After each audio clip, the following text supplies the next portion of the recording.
नमस्कार दोस्तों, स्वागत है आपका टॉप ट्रेंडिंग जीके में। दोस्तों, ग्रुप डी का पेपर एनआईसीटी करवा रही है और इससे पहले आरपीएफ का पेपर भी एनआईसीटी द्वारा करवाया गया था। तो आरपीएफ ने किस प्रकार के मैथ के सवाल पूछे गए थे, इससे पहले हमने एक पेपर डिस्कस कर लिया है। आज हम इसी सीरीज में दूसरा पेपर डिस्कस करने वाले हैं।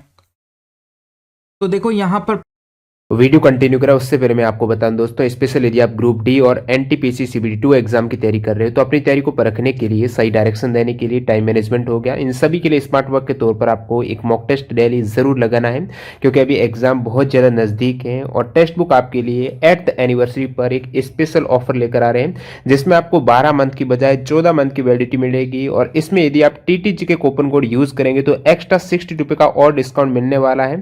तो इस बेहतरीन डील को ग्रैब करने के लिए डिस्क्रिप्शन बॉक्स में लिंक है। टेक्स्ट बुक ऐप और वेबसाइट दोनों पर ये ऑफर अवेलेबल है, जिसमें 450 एग्जाम से नहीं, चाहे आप एसएससी की तैयारी करते हो, रेलवे, डिफेंस, यूपीएससी या फिर किसी भी other state level government exams की, सेम एग्जाम पैटर्न और डैशबोर्ड पर आधारित यहाँ पर आप मॉक टेस्ट अटेम्प्ट कर सकते हो। तो ज्यादा जानकारी के लिए डिस्क्रिप्शन बॉक्स में लिंक है, क्लिक करके जरूर अटेम्प्ट करना। तो चले यहाँ पर कंटिन्यू कर लेते हैं। पहला सवाल जो इस पेपर में पूछा गया था, ये पेपर हुआ था 19 दिसंबर को हुआ था ये पेपर। इसमें पहला सवाल क्या पूछा गया था? सवाल नंबर 86 था और इसका मान बताना था हमें। तो इसका मान आप कैसे निकालोगे? सबसे पहले देखो, 4 की पावर कितनी दे रखी है आपकी? 4 की पावर 4 दे रखी है और उसकी पावर 2 है। तो पावर की पावर क्या होती है? आपस में मल्टीप्लाई हो जाती है। तो ये 4 की पावर 2 है जो आपस में मल्टीप्लाई हो जाएगी, तो हमारे पास कितना आ जाएगा? 4 की पावर यहाँ से 8 आ जाएगा। 4 दूनी 8 आ जाएगा। अब आगे बात करते हैं, ये हो चुका है। इसके बाद में देखो, इसको हमने 4 के रूप में तोड़ लिया है, तो अब इस 64 को भी हम है ना 4 के रूप में तोड़ लेते हैं। 64 को क्या लिखोगे आप कि 4 की पावर 3 लिख दोगे और पूरे की पावर कितनी है? 2 है। इस प्रकार से, और फिर पूरे की पावर, होल पावर भी आपको 2 दे रखी है और प्लस में 10 दे रखा है। अब आगे क्या करोगे? अब देखो, पावर की पावर मल्टीप्लाई हो जाएगी, तो हम यहाँ क्या लिख सकते हैं? इसको हटाकर हम लिख देंगे यहाँ पर 4 की पावर 6 लिख देंगे। तो 4 की पावर 6 हो चुका है। अब यहाँ पर पावर 4 की 8 है और यहाँ पर 6 है, तो 2 पावर से 2 पावर कट जाएगी और ऊपर 2 बचेगा, नीचे पूरा खत्म हो चुका है। तो ऊपर देखो कितना बचा है? 4 की पावर 2। तो यहाँ से आपके पास 4 की पावर 2 और उस पूरे का स्क्वायर दे रखा है प्लस 10 दे रखा है। तो यहाँ से हम देखते हैं, पावर की पावर वापस आप मल्टीप्लाई करते हो तो कितना हो जाएगा ये आपका? या फिर ऐसे कर लो कि अंदर पहले कर लो और उसके बाद में स्क्वायर कर दो प्लस 10, किसी भी तरीके से कर सकते हो आप। तो ये आपका 256 आ चुका है, प्लस 10 करोगे तो यहाँ से 266 आ जाएगा आपका आंसर। 266, ऑप्शन नंबर आपका कितना हो जाएगा? 4 हो जाएगा। आगे बढ़े, सवाल नंबर 87 की बात करते हैं। 1000 किलोमीटर की दूरी तय करने में बिनॉय और कैरा के द्वारा लगने वाले समय का अनुपात 15:16 है। उनकी गति का अनुपात पूछा है। दोनों समान दूरी तय करते हैं, तो जो समय का अनुपात है, तो चाल का अनुपात क्या हो जाएगा? या गति के अनुपात की बात करें तो वो समय का उल्टा हो जाएगा। समय का अनुपात 15:16 है, तो चाल का अनुपात 16:15 हो जाएगा। ऑप्शन नंबर आपका 1 आ जाएगा। अगले सवाल की बात करते हैं। एक गिफ्ट बॉक्स में 10 कड़े हैं, यानी 10 कड़े हैं, ठीक है। टोटल कड़े कितने हैं? 10 कड़े हैं। 4 कड़ों का औसत भार आपको दे रखा है 30 दे रखा है। 4 कड़ों का औसत भार कितना दे रखा है? 30 दे रखा है। और इसी प्रकार से 6 कड़ों का औसत भार कितना दे रखा है? 31 दे रखा है, बचे हुए 6 का। तो सभी 10 कड़ों का औसत भार हमें बताना है। तो मैं क्या करता हूं, देखो यहाँ पर आपको 30 दे रखा है, यहाँ पर आपको 31 दे रखा है। तो मैं क्या करता हूँ, इधर भी 30 ले लेता हूँ और 6 की तरफ भी है, उनका भी 30 ले लेता हूँ। तो टोटल का यदि मैं लेता हूँ, सबसे कम क्या है? 30 है, तो 30 ले लिया। तो 10 कड़ों का एक तो 30 हो चुका है, इतना तो हो चुका है क्योंकि 10 इधर भी था और इसको हमने तोड़ लिया 30 + 1।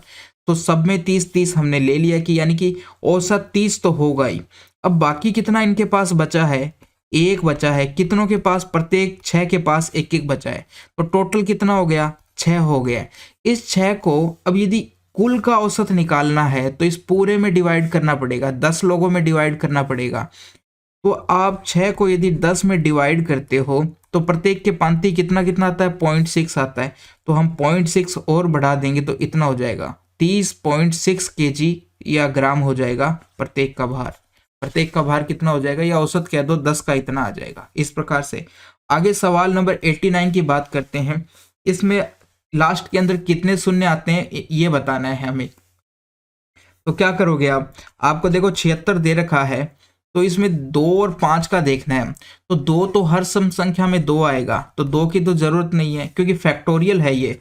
इसका मतलब क्या होता है, फैक्टोरियल होता है। फैक्टोरियल में क्या करते हैं हम, पहले 76 लिखेंगे फिर 75, इस प्रकार से चलते जाते हैं जब तक 1 नहीं आता है। तो 76 75 इस प्रकार से इंटू इंटू करते हुए चलते जाते हैं जब तक 1 नहीं आता है। तो इसमें शून्य की संख्या कैसे बताते हैं, हम 2 और 5 देखते हैं कितने हैं, जो कम होते हैं उतने ही जीरो होते हैं।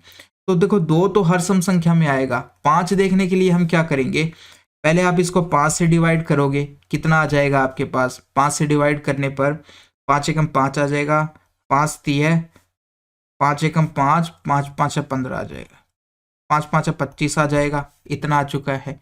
अब कितना शेषफल बचा वो हमें नहीं लेना है, ठीक है। अब आपका कितना आ चुका है, 15 आ चुका है भागफल। अब इस 15 में आप वापस से भाग दोगे 5 का, तो कितना आता है आपके पास, 3 आता है। अब 3 में वापस 5 का भाग नहीं जाता है, तो जितने आए हैं भागफल टोटल इन दोनों को जोड़ दो, ये आया 18, तो 18 जीरो आएंगे हमारे। ये हो चुका है आपका ऑप्शन नंबर 1 हो चुका है। आगे बात करते हैं सवाल नंबर 90 की। स्टेशन मास्टर ने एक आयताकार डिजिटल बोर्ड की लंबाई 3% बढ़ाई और चौड़ाई को इतना घटाया, तो क्षेत्रफल कितना बढ़ेगा घटेगा। तो हम लगाएंगे x plus Y plus X into Y बटे 100, ये फॉर्मूला लगाएंगे। अब आप साइन के साथ मान रखना है, जो बढ़ा है उसको प्लस लेंगे, जो घटा है उसको माइनस लेंगे। तो ये 3 का प्लस का 3 माइनस का, फिर दोनों को मल्टीप्लाई करते हो तो 9 आ गया माइनस का बटे 100। ये 3 से 3 कट जाएगा, यहाँ कितना बचा -9, और यदि नीचे 2 जीरो है तो पॉइंट लगाओगे तो कितने स्थानों के बाद, पीछे से 2 स्थानों के बाद आ जाएगी, तो -0.09। तो हम कह सकते हैं कि 0.09 की हानि हो चुकी है, 0.09 की क्या हो चुकी है, माइनस की वजह से कह देंगे हानि हो चुकी है या कमी हो चुकी है, ऑप्शन नंबर 4 आ जाएगा। सवाल 91 की बात करते हैं। एक घन का विकर्ण आपको इतना दे रखा है, विकर्ण यदि इतना दे रखा है तो घन का विकर्ण दे रखा है आपको, तो भुजा कितनी हो जाएगी, इसको 3 से √3 से भाग दे दोगे, 7 इसकी भुजा आ जाएगी, ठीक है। 7 भुजा आ चुकी है, क्योंकि यदि भुजा बराबर a है तो विकर्ण कितना होता है, a√3 इतना हो जाता है, ठीक है। तो यहाँ से हमें पता चल रहा है कि 7 इसकी भुजा है, 7 भुजा आ चुकी है। अब इस घन को पिघला दिया गया है और घनाभ बनाया गया है, तो यहाँ से यदि पिघलाया गया तो हम कह सकते हैं घन और घनाभ का आयतन बराबर होगा, ठीक है। तो घन का आयतन निकालते हैं, 7 × 7 × 7 होता है, यही घनाभ के बराबर होगा। अब घनाभ में क्या कहा गया है, घनाभ की लंबाई घन की भुजा के बराबर है, घन की एक भुजा 7 है तो घनाभ की लंबाई भी इतनी हो जाएगी। चौड़ाई में क्या कहा गया है, घनाभ की चौड़ाई 3.5 है और ऊंचाई पूछी गई है तो x मान लिया, तो 7 से एक 7 कट जाएगा, 3.5 से 7 काटोगे तो 2 बार आ जाएगा, तो x का मान यहाँ से आपका 14 आ चुका है। ऊंचाई कितनी आ चुकी है, 14, ऑप्शन नंबर 3 हो जाएगा। 92 को सरल करना है आपको, तो एक तो हमें अंडरूट ये फाइंड करना है और एक ये अंडरूट फाइंड करना है। कैसे करोगे, देखो 19.36 पहले पॉइंट की बात नहीं कर रहे, 1936 का अंडरूट कैसे निकालोगे, 6 किस किस के लास्ट में आ सकता है, तो हम कहते हैं कि 4 के लास्ट में आ सकता है, या 6 को 6 से मल्टीप्लाई करते हैं तब आ सकता है। अब देखो पीछे से 2 के टुकड़े बनाए, लास्ट में चेक कर लिया। अब 19 है आगे संख्या, तो 19 से छोटा स्क्वायर किसका होता है, 16 होता है, जो कि 4 का स्क्वायर होता है। तो हम कह सकते हैं यहाँ 4 लगा दिए, यहाँ 4 लगा दिया। अब हमारे पास 2 संख्याएं हैं, हमें इनमें से पता करना है किसका है, तो इनके बीच में एक संख्या आती है 45। जिस भी संख्या के पास लास्ट में 5 आता है उसका स्क्वायर निकालना काफी आसान होता है। कैसे, क्योंकि यदि किसी संख्या के लास्ट में 5 है तो हम 25 लिख देते हैं, और यहाँ पर देखो 4 है तो 4 से अगली संख्या कितनी होती है, 5, 4 5 को मल्टीप्लाई करोगे तो 20 आ जाएगा, इस प्रकार से। तो देखो अब ये 1936 20 25 से बड़ी है या छोटी, छोटी है, तो हम कह देंगे कि ये 45 से बड़ा तो नहीं हो सकता स्क्वायर, ये छोटा ही होगा, इसलिए किसका स्क्वायर हो जाएगा, 44 का स्क्वायर हो जाएगा। तो इसकी जगह हम करेंगे इसका अंडरूट, 44 आ जाएगा और एक स्थान के बाद पॉइंट लग जाएगा, क्योंकि अंदर यदि 2 स्थान के बाद है तो अंडरूट से बाहर आएगा तो एक स्थान के बाद रहेगा। दूसरी चीज, अब एक और हमें निकालना है अंडरूट, 77 44 का पता करना है किसका है। तो यहां से हम क्या कह सकते हैं, 2 के टुकड़े बनाओ लास्ट से। अब 4 किस किस के लास्ट में आ सकता है, या तो 2 को 2 से मल्टीप्लाई करोगे, या फिर किसको, 8 को 8 से मल्टीप्लाई करोगे, तब आते हैं लास्ट में, ठीक है। इतना पता चल चुका है। अब अगले 2 अक्षरों से देखो, 77 से छोटा स्क्वायर किसका होता है, जब 9 की बात करते हैं 81 आता है, वो तो 77 से बड़ा है। तो 64 है जो कि 8 का स्क्वायर है, तो यहाँ पर हम 8 लिख सकते हैं, यहाँ पर भी 8 कि 64 आता है जो कि 8 का स्क्वायर है, तो यहाँ पर 8, यहाँ पर 8। अब पता करना है कि 82 का है या 85 का, तो इसके बीच में एक संख्या आती है 85। 85 का स्क्वायर निकालोगे आप, कितना आएगा, पीछे 25 आएगा, 8 से 1 ज़्यादा 9, तो 8 9 72, 72 25, तो 77 इससे बड़ा है, हम कहेंगे 88 का होगा। तो यहाँ आप 88 रखोगे और दशमलव एक स्थान के बाद लगेगी। 88 को अब कितने से भाग दिया जा रहा है, 2 से भाग दिया जा रहा है, तो आपका इधर तो 44 4.4 बच जाएगा, मगर इनको भाग दोगे तो 4.4 और आ जाएगा, तो कितना हो चुका है 8.8। आपका आंसर आ चुका है, ऑप्शन नंबर आपका 3 हो जाएगा। आगे बढ़ते हैं, 93 सवाल दे रखा है, 4600 की राशि 8% वार्षिक साधारण ब्याज की दर से 5 साल के लिए निवेश की जाती है। तो हमें क्या बताना है कि आधी राशि का शेयर बाजार में देखो क्या कर रहा है, 5 साल के बाद वो निकाल लेता है साधारण ब्याज पर, यानी 4600 रुपये की राशि 8% साधारण ब्याज पे वो निवेश करता है और 5 साल तक रखता है, उसके बाद में निकाल लेता है और आधी राशि वो शेयर बाजार में निवेश कर देता है। तो बची हुई आधी राशि बतानी है, यानी कि हम जितनी राशि लगाई है उसके बाद में 5 साल के बाद में जितनी राशि बन गई उसका आधा बताना है। तो सबसे पहले आप ब्याज निकालो 5 साल का। 1 साल का यदि 8% है तो 5 साल का कितना हो जाएगा, 8% के हिसाब से परसेंटेज में देखें तो 5 8 40, क्योंकि हर साल साधारण ब्याज पे बराबर बराबर ब्याज मिलता है, तो 40% ब्याज मिलेगा टोटल 5 साल के अंदर। तो 4600 का आप 40% निकाल दो, कितना आता है ये, 2 जीरो से 2 जीरो कट जाएगी, 4 से मल्टीप्लाई करोगे, 4 चौक 24, 2 आई हासिल, 4 चौक 16 और 2 18 हो जाएगा, इतना ब्याज आएगा। ठीक है, ब्याज ये आ चुका है। और स्टार्टिंग में हमारी राशि कितनी थी, 4600 थी। इन दोनों को यदि जोड़ते हो तो पीछे 0 आता आपका, फिर 4 आ जाएगा, यहाँ 14, 1 आई हासिल, ये आपका 64 64 40 हो चुका है। यानी राशि जब 5 साल बाद इतनी हो जाएगी, उसने वो निकाल ली। अब इसमें से आधी राशि कितनी हो जाती है, इतनी, यानी आधी राशि वो शेयर में निवेश कर देता है और आधी बच जाती है। तो हमसे आधी पूछी गई है, ये कितने की वैल्यू है, ऑप्शन नंबर सी हो चुका है। देखो इस प्रकार से करना है। सवाल नंबर 94 की बात करते हैं, आगे बढ़ते हैं। देखो यहाँ सवाल है, सवाल पढ़ो आप। वर्ष 2010 में सभी शाखाओं की बिक्री का औसत ज्ञात कीजिए। वर्ष 2000 की बात करते हैं, तो ये वाली नीले जो भाग है वो 2010 को है, तो सभी शाखाओं का औसत करना है आपको 2010 का। तो देखो 58 देखो एक वैल्यू है आपके पास 58, जोड़ लेते हैं इधर, एक है 58, एक है 72, एक है 62 66 और एक है 76 और एक है 48। इन सबको आपको जोड़ना है, बताना है टोटल कितना आएगा। तो जब आप इन सबको जोड़ते हो तो आपका योग कितना आता है, इन सबको जोड़ते हो तो आपका योग आएगा 320, ये बताना है। अब इसमें औसत औसत निकालना है, तो 5 है तो 5 से डिवाइड कर दो, औसत कितना आ जाएगा, 5 31, 5 चौक 64 आ जाएगा आपका औसत। इस प्रकार से ऑप्शन नंबर आपका बी हो जाएगा। सवाल नंबर 95 की बात करते हैं। किसी संख्या को 42 से विभाजित करने पर शेषफल कितना बचता है, 13 शेषफल बचता है। तो उसी संख्या को 14 से विभाजित करने पर शेषफल कितना बचेगा। तो हम क्या करते हैं कि जो ऑपरेशन हमको पूरी संख्या में कहते हैं, हम केवल शेषफल में लगाते हैं कि शेषफल कितना बचा, 13 बचा।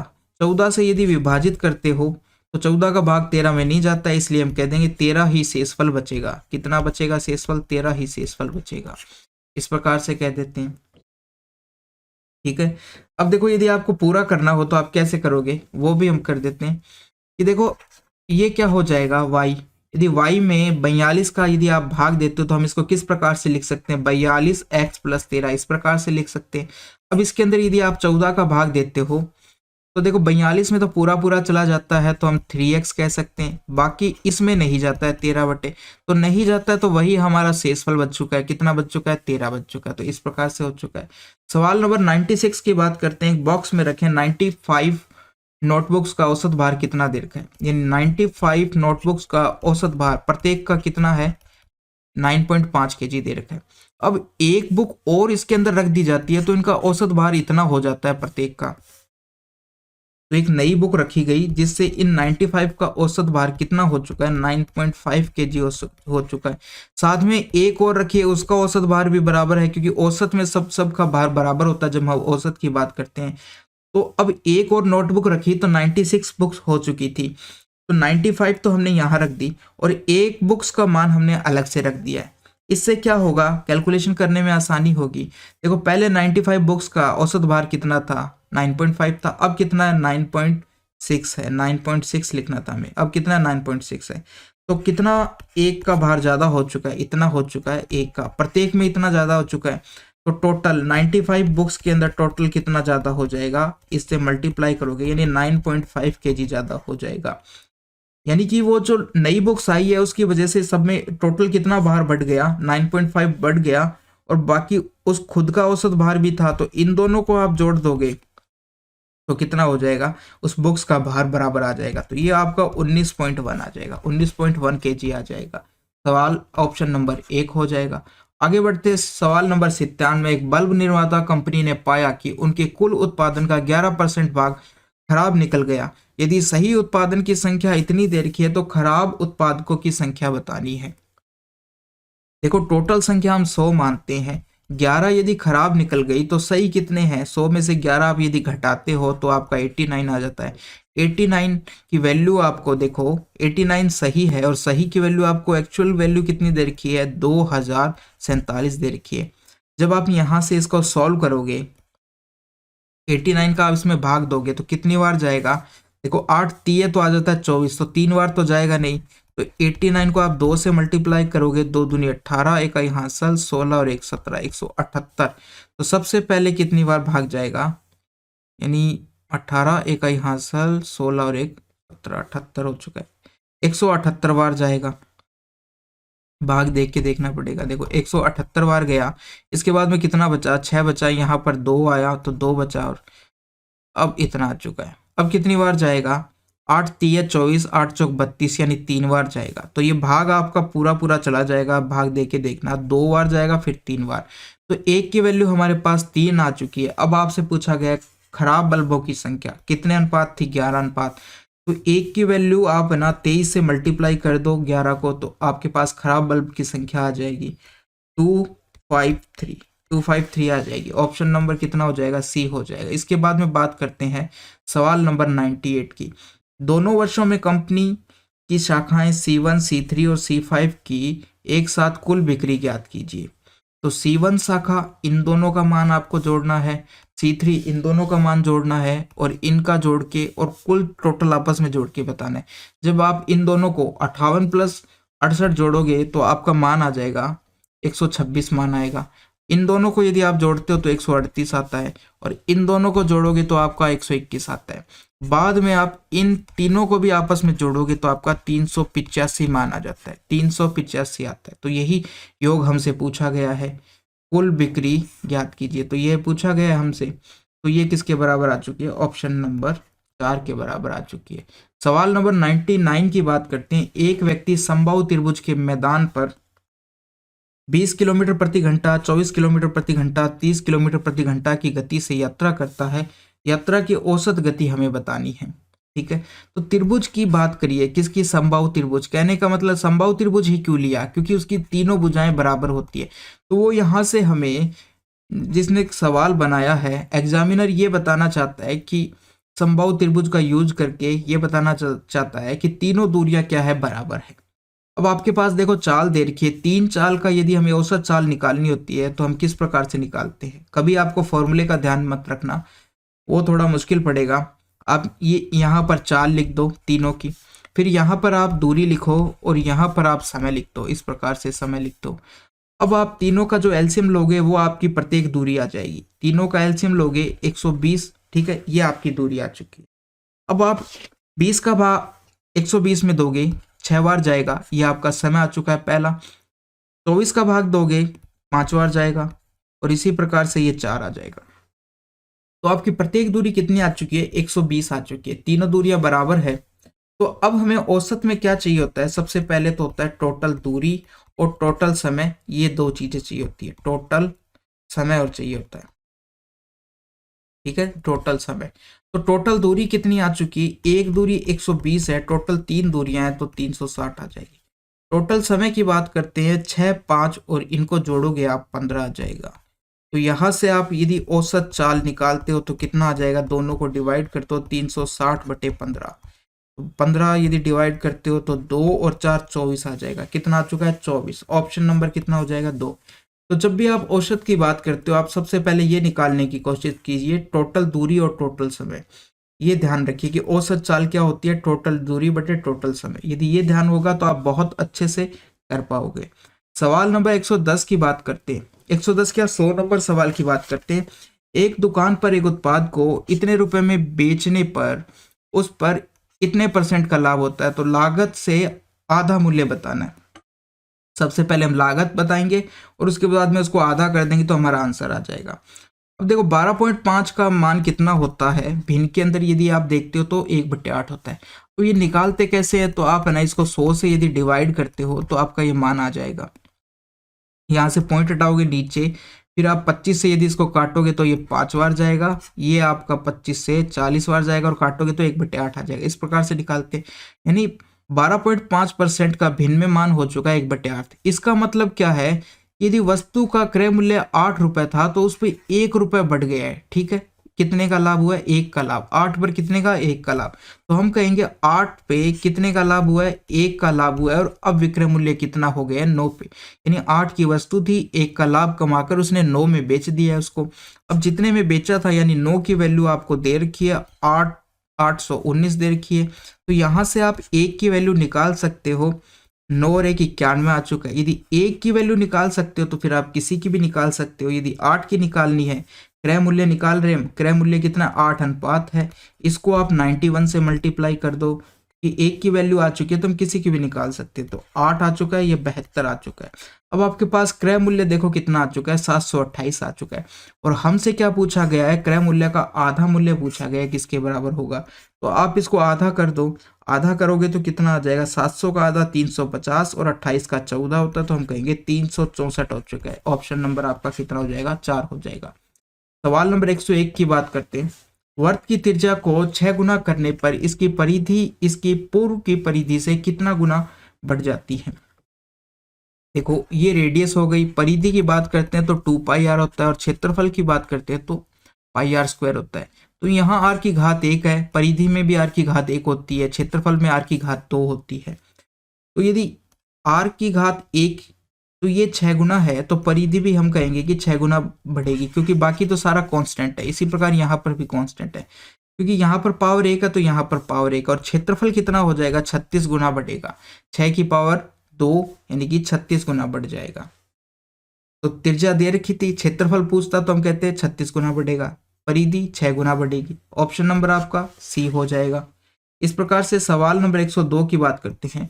एक दुकानदार किसी वस्तु के क्रय मूल्य में 32% की बढ़ोतरी करके उस पर मूल्य अंकित करके फिर उसके पश्चात वो अंकित मूल्य पर 32% की छूट देता है, तो कुल लाभ हानि बताना है। तो मैं क्या करूंगा, x plus Y plus X into Y बटे 100 ये फॉर्मूला लगा दूंगा। देखो प्लस के साथ ये बढ़ोतरी हुई है और यहाँ पर छूट दिए तो माइनस, तो 32 फिर माइनस का 32 फिर माइनस 32 इंटू 32 करोगे तो आप उसका स्क्वायर 32 का स्क्वायर 1024 होता है, नीचे 100 कर देंगे। तो 32 से 32 कट चुका है, आपका मान देखो कितना आ चुका है, यहाँ से माइनस का 10.24 आ चुका है, 10.24 आ चुका है। माइनस का मतलब क्या है कि हानि हुई है हमें, 10.24 की हानि हम इस प्रकार से भी लिख सकते हैं, 10.24% की हानि हुई है। ऑप्शन नंबर आपका कितना आ जाएगा, 1 आ जाएगा। सवाल नंबर 103 की बात करते हैं। उन संख्याओं का गुणनफल ज्ञात कीजिए जिनका लघुत्तम समापवर्त्य 30 है और महत्तम समापवर्त्य 9 है। तो हम जानते हैं कि पहली संख्या इंटू दूसरी संख्या का गुणनफल किसके बराबर होता है, एलसीएम इंटू एचसीएफ के बराबर होता है। आपको एलसीएम 30 दे रखा है और एचसीएफ 9 दे रखा है, दोनों को यदि आप मल्टीप्लाई करते हो तो 270 आता है। यही पहली संख्या और दूसरी संख्या का गुणनफल हो जाएगा, आपका नंबर 4 हो जाएगा। 104 की बात करते हैं। सरल करना है, सवाल ये दे रखा था आपको तो इसको सरल करना है। सबसे पहले आप भाग को सरल करोगे तो कैसे लिखोगे, 4/4 का स्क्वायर लिख दोगे, फिर आप इसको अंडूट 81 को सॉल्व करोगे तो 9 लिख दोगे और 25 का अंडूट करोगे तो 5 लिख दोगे। यहाँ पर माइनस रहेगा, केवल हमने भाग के साइन को हटाया तो 4/, इस प्रकार से लिख दिया। अब देखो माइनस है नीचे, यदि इस प्रकार से दिया आता है आपको 2 की पावर -1, इसका मतलब क्या होता है, हम 2 को ऊपर ले जा सकते हैं, ठीक है, 2 ऊपर चला जाएगा, नीचे पावर माइनस है, ऊपर प्लस हो जाएगा, कहने का मतलब है इसको इस प्रकार से लिख सकते हैं। तो ये यदि यहाँ पर हम लिखते हैं तो 4 ऊपर तो है ही है, साथ में ये ऊपर जाएगा तो 4 की पावर 2 हो जाएगा। फिर यहाँ पर 9 है आपका, 5 और दे रखा है। अब देखो यहाँ पर 4 की पावर 1 है, यहाँ पर 2 है, तो पावर यदि नीचे बेस सेम है तो पावर आपस में जुड़ जाती है, तो 1 और 2 कितना हो जाएगा, 3 हो जाएगा। ये 9 + 5 हो चुका है। 4 की पावर 3 कितना होता है, 64 हो जाता है। 4 × 4 × 4 करोगे तो 64 हो जाएगा। फिर 9 और 5 को और जोड़ना है, तो जोड़ोगे, एक तो 64 है और इन दोनों को जोड़ोगे तो 14 होते हैं। 64 14 जोड़ने पे पीछे 8 आएगा और आगे 7 आ जाएगा, 78 आ जाएगा। आपका ऑप्शन नंबर कितना हो जाएगा, 4 हो जाएगा। सवाल नंबर 105 की बात करते हैं। अब देखो इस सवाल को अच्छे से समझो। एक थैले में 12, 13 और 11 के अनुपात में भिन्न प्रकार के पुराने सिक्के रखे गए हैं, जिनका मूल्य क्रम से कितना दे रखा है, 3 रुपए, 4 रुपए, 5 रुपए दे रखा है, ठीक है। तो देखो 3 रुपए के भी सिक्के हैं इसके अंदर, 3 रुपए के सिक्के हैं, 4 रुपए के सिक्के हैं, 5 रुपए, इस प्रकार से लिख लो जिन जिन के सिक्के हैं सबसे पहले। फिर आपको जो अनुपात दिया गया है वो लिखो। सिक्कों का दिया गया है, सिक्कों का मूल्य का दिया गया है, तो मूल्य का, तो सिक्कों का हमें दे रखा है सबसे पहले, वो लिख लिया हमने। प्रत्येक के नीचे हर के सिक्के लिख दो कितने कितने हैं। अब सिक्कों का अनुपात दे रखा है तो दूसरा अनुपात निकालना है हमें मूल्य का। यदि मूल्य का दिया होता तो सिक्कों का निकालते। अब देखो आप ऐसे सोचो कि आपके पास 12 सिक्के हैं और प्रत्येक सिक्का 3 रुपए का है, तो टोटल कितने हो गए, 12 × 36 रुपए हो जाएंगे। इसी प्रकार यहाँ पर 52 रुपए हो जाएंगे और यहाँ पर 55 रुपए हो जाएंगे। ये हो चुका है। अब इन तीनों को जोड़ो। इन तीनों को यदि आप जोड़ते हो तो कितना आता है आपका, ये आपका तीनों को जोड़ो, 36, 52 और 55 को यदि जोड़ते हो, 5 और 2 7, 7 और 6 कितना हो जाएगा, 13 हो जाएगा। एक आई हासिल, 10 और 1 14। तो ये आपका 143 आ चुका है। इन तीनों का योग, मूल्य का योग करते हैं और मूल्य का योग आपको टोटल कितना दे रखा है, 574 दे रखा है। यानी कि 143 अनुपात की वैल्यू आपको कितनी दे रखी है, 572 दे रखी है। अब इसको आप सरल कर लो। सरल करोगे तो देखो, मैं इसको यदि 11 से काटता हूँ, पहले 11 से यदि काटता हूँ तो कितनी बार जाएगा, 5 और 2 बार जाएगा। 5 11 से ये 13 बार जाएगा और 13 से काटोगे तो 4 बार, यानी 1 की वैल्यू आपके पास कितनी आ चुकी है, 4 आ चुकी है। 1 अनुपात की वैल्यू हमारे पास 4 आ चुकी है। अब आपसे कौन से सिक्के पूछे गए हैं, 3 रुपए मूल्य वाले सिक्कों की संख्या। 3 यहाँ पर है। सिक्के कितने हैं, 3 रुपए मूल्य वाले 12 सिक्के हैं। तो 1 अनुपात की वैल्यू 4 है, तो 12 से मल्टीप्लाई कर दो, 12 × 4 करोगे तो कितना आ जाएगा, 48 आ जाएगा। ये आपके सिक्कों की संख्या 48 आ चुकी है। ऑप्शन नंबर 1 हो जाएगा। इस प्रकार से सवाल नंबर 106 की बात करते हैं। मार्क अपने वेतन का 14% दृष्टिहीनों को, 16% अनाथालय को और 12% दिव्यांगों को, 13% मेडिकल कैंप को देता है, मदद करता है, इतना करता है। यदि आप इन सब को जोड़ोगे तो आपका आ जाएगा 55% आ जाएगा, ठीक है। 55%। शेष राशि वह मासिक खर्च के लिए बैंक में जमा कर देता है। यानी हम टोटल 100 मानते हैं, 55 यदि वो इस पे लगा देता है तो उसके पास शेष कितना बचेगा, 45 बचेगा, और इसको वो बैंक में जमा कर देता है, जिसकी वैल्यू हमको दे रखी है 24,570 दे रखी है। तो 1 अनुपात की वैल्यू आप निकाल सकते हो कितनी आ जाएगी, 45 का इसके अंदर आप भाग दे दो, 45 का भाग दे दो, हमारे पास 1 अनुपात की 1% की वैल्यू आ जाएगी। तो अब इसको यदि काटते हैं हम, तो आप काटोगे तो सबसे पहले आप इसको 9 से काट लो। 9 से 5 बार गया। यहाँ यदि 9 से काटते हैं तो 9 दूनी आपका 18 हो जाएगा, 18, फिर 9 7 63 हो जाएगा, फिर 9 3 27, 0 इतना आ जाएगा। फिर यदि आप 5 से काटते हो तो 5 5 25 आ जाएगा, 5 चौक 20 आ जाएगा और 5 6 30 आ जाएगा। यानी 1% की वैल्यू आपके पास इतनी आ चुकी है। अब आपसे पूछा गया है दिव्यांग संस्थानों को कितना दिया है उसने, तो दिव्यांग संस्थानों को कितना देता है, वो 12% देता है। तो 12% की वैल्यू निकाल दो आप। जब आपके पास 1 की वैल्यू आ चुकी है तो आप किसी की भी निकाल सकते हो। 546 को 12 से मल्टीप्लाई करोगे, 12 6 72 का 2, 7 आई हासिल, 48 और 7 कितना हो जाता है, 48 और 7 55 का 5, 5 आई हासिल, 12 5 है 60 और 6 65, कितना आ चुका है? ऑप्शन नंबर कितना हो जाएगा आपका? सी हो जाएगा, ये हो चुका है। अब देखो ये सवाल देखो, 107 देखो कैसे करोगे आप, सारी जगह भाग भाग दे रखा है। तो देखो पहले दो को यदि हम सॉल्व करते हैं तो कैसे लिखेंगे? पहले दो को यदि आप सॉल्व करते हो तो कैसे लिखोगे? 1/9 लिखोगे। फिर मैं क्या करता हूँ, इस साइन को है ना मल्टीप्लीकेशन के साइन में चेंज कर देता हूँ, तो क्या होगा, संख्या उल्टी हो जाएगी इस प्रकार से।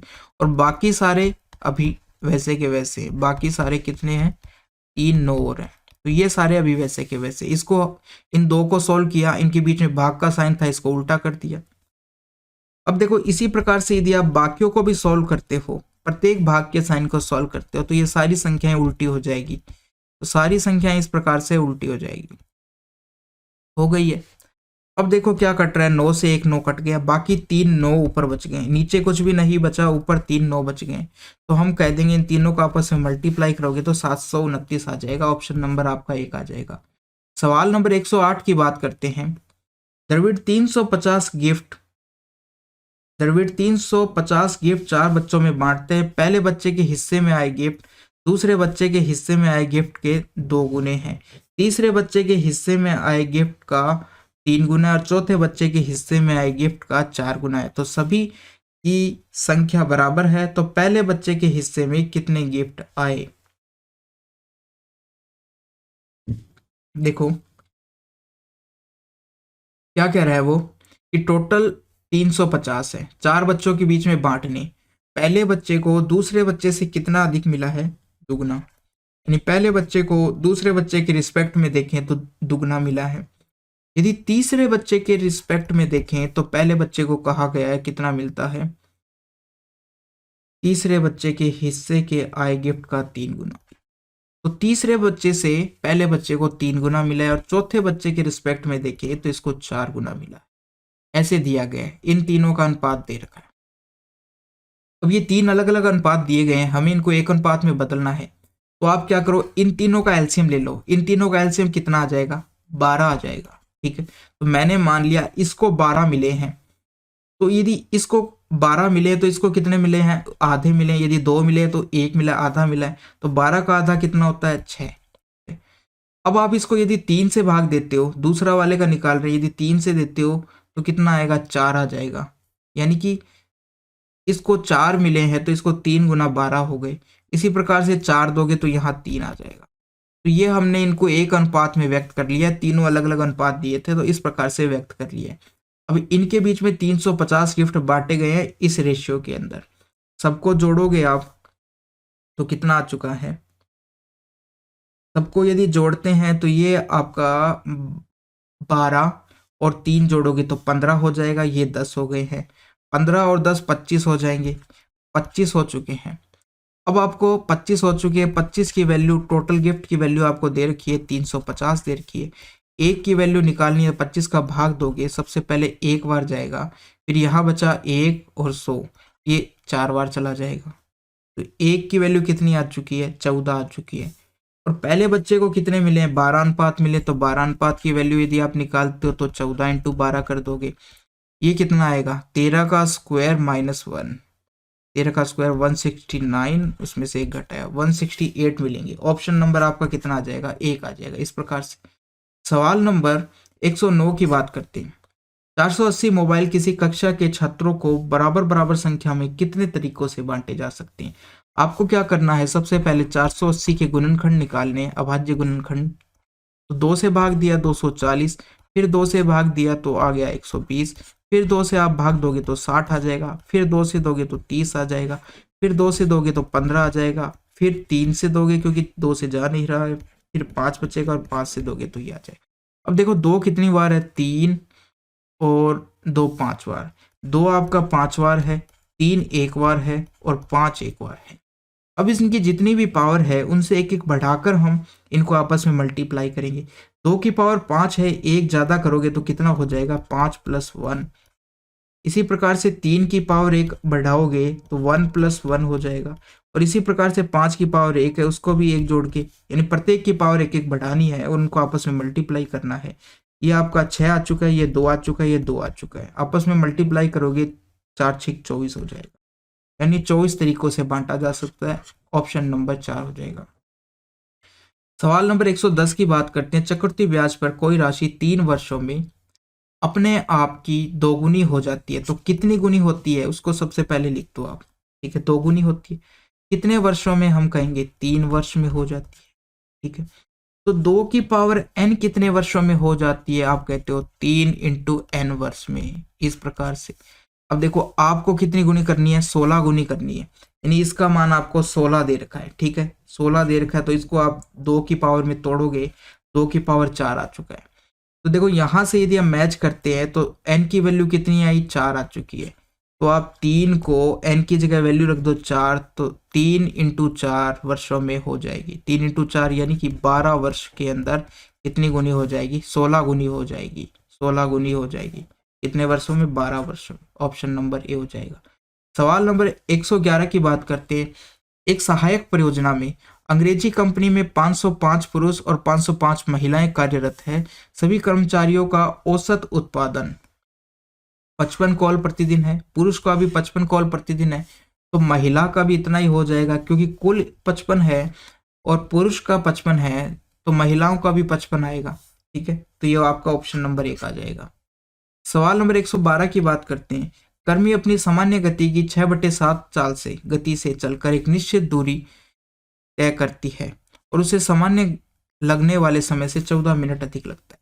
देखो इसका मतलब क्या है कि यदि उसकी सामान्य चाल 7 है, नीचे जो दिया होता है उसको इस प्रकार से व्यक्त करते हैं। यदि उसकी सामान्य चाल 7 है, तो अब वो कितने की चाल से 6 चल रहा है? कितने की चाल से चल रहा है? हम कहेंगे 6 की चाल से चल रहा है। यानी हमारे पास अनुपात में 2 चाल आ चुकी है, पहले की चाल 7 और अब की चाल 6 है। ठीक है, अब देखो समय निकालना है हमें। सबसे पहले हम दूरी निकालेंगे, तो दूरी को मैं दूरी निकालता हूं सबसे पहले तो। ठीक है, तो दूरी क्या होगी, कैसे निकालते हैं? S1 into S2 minus S1 into S2। ठीक है, और यहां पर साथ में करते हैं किससे मल्टीप्लाई? टाइम डिफरेंस से मल्टीप्लाई करते हैं। किससे मल्टीप्लाई करते हैं? Time difference. S1 S2 क्या है? चाल है। ठीक है, पहले चाल कितनी थी? 7 थी, दूसरी 6, दोनों का अंतर 1, और टाइम डिफरेंस कितना है? यानी कि पहले जितना टाइम लगा था उससे अब 14 मिनट ज्यादा लग रहे हैं, तो दोनों का टाइम डिफरेंस कितना आ चुका है? 14 आ चुका है। टाइम डिफरेंस आपको दे रखा है 14 हो चुका है। इनको यदि आप मल्टीप्लाई करते हो, ये आपकी दूरी आ चुकी है, या इसको ऐसे ही छोड़ दो कि आपकी दूरी कितनी आ चुकी है? 7 इंटू 6 इंटू 14, ये आ चुकी है, हमारे पास दूरी आ चुकी है। अब समय निकालने के लिए दूसरा चाल का पता होना चाहिए हमें। तो कब सामान्य लगने वाला समय पूछा गया, तो सामान्य चाल उसकी कितनी थी? 7 अनुपात थी, ये हो चुका है। तो अब हमें समय निकालना है, तो क्या करोगे आप? दूरी बटे चाल करते हो, तो दूरी आपके पास कितनी दे रखी है? 7 इंटू 6 इंटू 14 दे रखी है। चाल कितनी दे रखी है? 7 दे रखी है, तो 7 से 7 कट जाएगा, इनको 14 छिक करोगे, कितना आ जाएगा? 14 छिका 84 आ जाएगा। 84 आ चुका है। 84। अब देखो आपको समय पहले किस में दे रखा था? मिनट में दे रखा था, तो ये भी आपका मिनट के अंदर ही आया है समय। अब घंटा मिनट के अंदर इसको चेंज करना है, तो कैसे चेंज करोगे? मैं इसको 60 से जब भाग देता हूं तो केवल एक बार जाता है, तो मैं कह दूंगा 1 तो हो चुका है घंटा, और जो बाकी बचा कितना बचा? 14 बचा। 60 14 क्या 24 बचा, तो 24 हमारा कितना हो जाएगा? मिनट हो जाएगा। इस प्रकार से आपका ऑप्शन नंबर 3 आ जाएगा। सवाल नंबर 113 की बात करते हैं कि एक व्यक्ति 20 किलोमीटर प्रति घंटे की चाल से साइकिल चलाकर हॉस्टल 9 मिनट की देरी से पहुंचता है, और जब 24 से चलाता है तो 8 मिनट जल्दी पहुंच जाता है। ठीक है, तो दोनों चाल आ चुकी है हमारे पास। ये आपकी S1 हो चुकी है, ये आपकी S2 हो चुकी है। अब यदि टाइम डिफरेंस की बात करते हैं तो कितना आ गया? ये 9 मिनट देरी है और ये 8 मिनट जल्दी है, तो दोनों को जोड़ दो आप। ठीक है, दोनों को जोड़ोगे तो कितना आ जाएगा? 17 आ जाएगा। यदि दोनों जल्दी दे रखे होते तो हम घटाते, दोनों देरी दे होती तो भी घटाते, मगर यहाँ पर एक जल्दी है और एक ज़्यादा है, एक कम है एक ज़्यादा है, तो दोनों को जोड़ दो आप, तो 17 आ चुका है। तो 17 मिनट क्या हो चुका है? उनका टाइम डिफरेंस हो चुका है, समय का अंतर हो चुका है। अब फॉर्मूला निकाल देते हैं हम। दूरी निकालनी है हमें, दूरी d से डिनोट कर दी है। S1 इंटू S2 बटे S1 minus S2 into delta T हो चुका है। पहली चाल 20, दूसरी 24, दोनों का अंतर 4, और टाइम डिफरेंस 17 हो चुका है, ये हो चुका है। अब यदि 4 से आप 24 को काटोगे तो 6 बार जाएगा, और 100 ये आपका 102 इंटू 20 हो जाएगा। तो इसको यदि और सरल करते हैं तो कितना आ जाता है आपका 240, 2040 आ जाता है, 2040 आ जाता है आपका। देखो अब आंसर आया हमारा 34 किलोमीटर। आंसर कैसे नहीं आया, तो ये आपका आ चुका है, ठीक है। ये आपको देखो किस में दे रखा था, मिनट में दे रखा था, तो इसको आप घंटे में चेंज करने के लिए 60 से डिवाइड करते हो तो 60 अभी हमारा यहाँ आएगा, 0 से 0 कट जाएगा, 60 का भाग और दोगे तो 6 दूनी 12 हो जाएगा, और 6 दूनी तो 12 हो चुका है। अब बचा 6 3 18, 18 बार गया, फिर 24 बचा, 6 चौक 24 हो जाएगा, 34 किलोमीटर आ जाएगा आपका। ऑप्शन नंबर 1 आ जाएगा इस प्रकार से, क्योंकि चाल हमें ये किस में दी गई है, ये जो हमें दी गई थी चाल वो किलोमीटर प्रति घंटा में दिया गया था यहाँ पर, और ये यहाँ पर जो दिया गया है वो मिनट में दिया गया था। इसलिए हमको जो हमें समय का अंतर दिया गया है उसको हमने किस में चेंज किया, ये देखिए। पहले हम इसको घंटे में चेंज करना पड़ेगा, इसलिए हमें 60 से डिवाइड करना पड़ेगा, ये ध्यान रखना।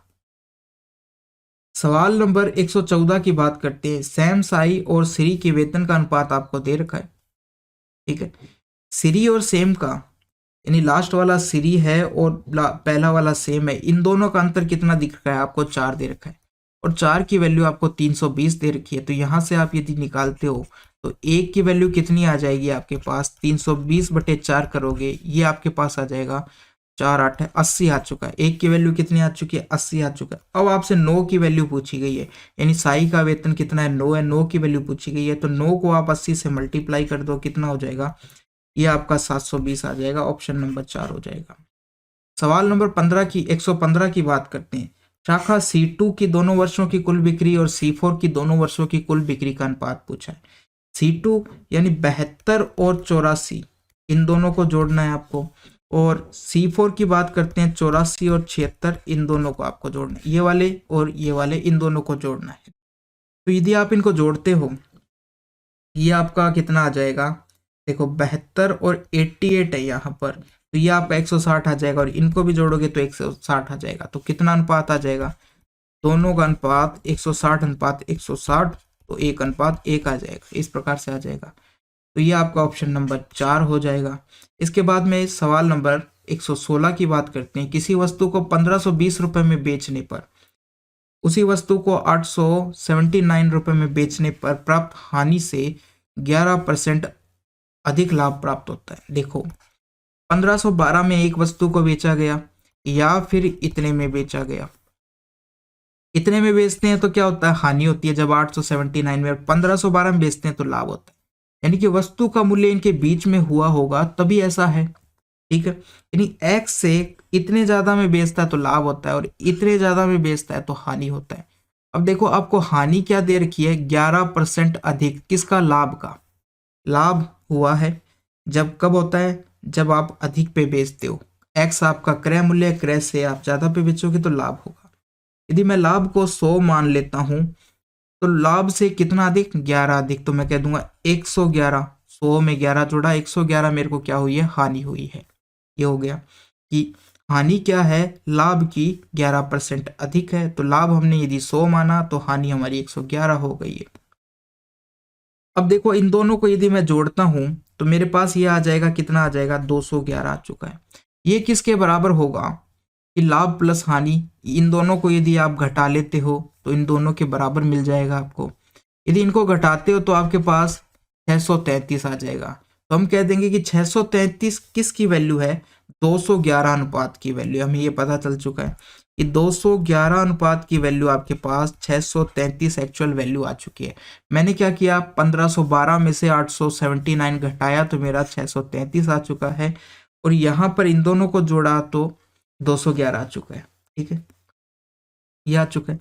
अब एक की वैल्यू यदि निकालनी है तो आप इसको भाग दोगे, कितनी बार जाएगा, ये 3 बार जाएगा। तो हमारे पास अब एक की वैल्यू आ चुकी है, 1 अनुपात की वैल्यू आ चुकी है। अब हमें x का मान बताना है, यानी क्रय मूल्य बताना है। तो चाहे आप क्या करो, 100 का मान निकाल लो, चाहे आप इसका मान निकाल लो, किसी का भी मान निकाल सकते हो, ठीक है। तो देखो मैं 100 का मान निकालता हूं फिर मैं क्या करूँगा, 512 में से घटा दूंगा तो मेरा x आ जाएगा कितना है। तो देखो एक की वैल्यू कितनी है आपकी, एक की वैल्यू कितनी है,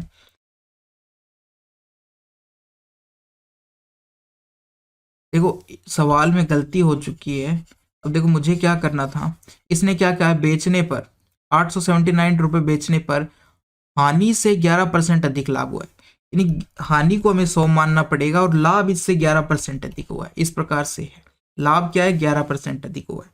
तो दोनों को जोड़ने पे तो 211 ही आएगा। ठीक है, 211 की वैल्यू 633 है, तो एक की वैल्यू कितनी हो जाएगी, 3 हो जाएगी।